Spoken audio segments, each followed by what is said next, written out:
किसी गांव में मदन नाम का एक गरीब चाय वाला रहता था। उसके घर में उसकी पत्नी सीमा और उसकी बेटी रीनू थे। रमन गांव में ही चाय बेचता था। इसी से उसका तथा परिवार का खर्च बद्दी मुश्किल से चल पाता था। शाम को मदन जब घर लौटता तो रास्ते में एक नदी बहती थी जिसमें रंग बिरंगी मछलियां रहती थीं। उन मछलियों को वह आटे की गोलियां खिलाया करता था। ऐसा करने से उसके मन को बड़ी शांति मिलती थी और मछलियां भी उससे खुश रहती थीं।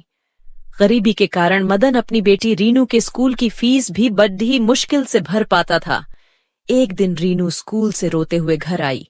मदन के पूछने पर उसने बताया कि आज उसकी टीचर ने स्कूल से उसका नाम काट दिया क्योंकि मदन ने पैसों की कमी के कारण पिछले 3 महीनों से उसकी फीस नहीं भरी थी। अगले दिन मदन चाय बेचने नहीं गया बल्कि उदास मन से नदी किनारे जाकर बैठ गया और वहीं बैठकर मछलियों को दाना डालने लगा। जब वह वापस जाने लगा तो उस नदी से एक सुनहरी जलपरी निकली और मदन से बोली कि क्या बात है मदन, आज तुम उदास लग रहे हो। मदन उस जलपरी को देखकर हैरान हो गया। उसने पूछा कि आप कौन हो और मेरा नाम कैसे जानती हो? जलपरी ने कहा, मैं एक जलपरी हूं और मुझमें कुछ जादुई शक्तियां हैं जिससे मैंने तुम्हारा नाम जान लिया। तुम्हारी मछलियों को दाना खिलाने की आदत से मैं प्रसन्न हूं। अगर तुम्हें कोई कष्ट है तो मुझे बताओ, मैं तुम्हारी सहायता अवश्य करूंगी। मदन ने सारी बात उस जलपरी को बता दी। जलपरी ने कहा, मदन, कल तुम सूरज निकलने से पहले यहां आना।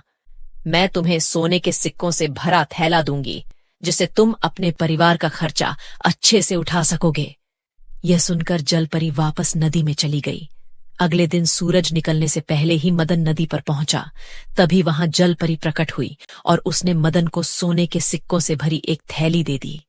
मदन ने जलपरी को धन्यवाद दिया और मछलियों को दाना खिलाकर वापस अपने घर चल दिया तथा उस थैले को उसने एक सुनार को बेच दिया जिससे उसे बहुत सारे पैसे मिले।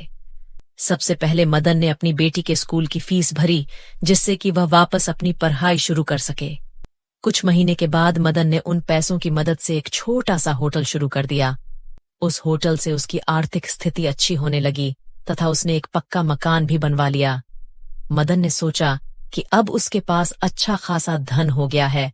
अब वह जलपरी को धन्यवाद करके सोने का थैला उसे वापस कर देगा क्योंकि अब वह मेहनत से व्यापार के द्वारा अपने परिवार का खर्च चला सकता है।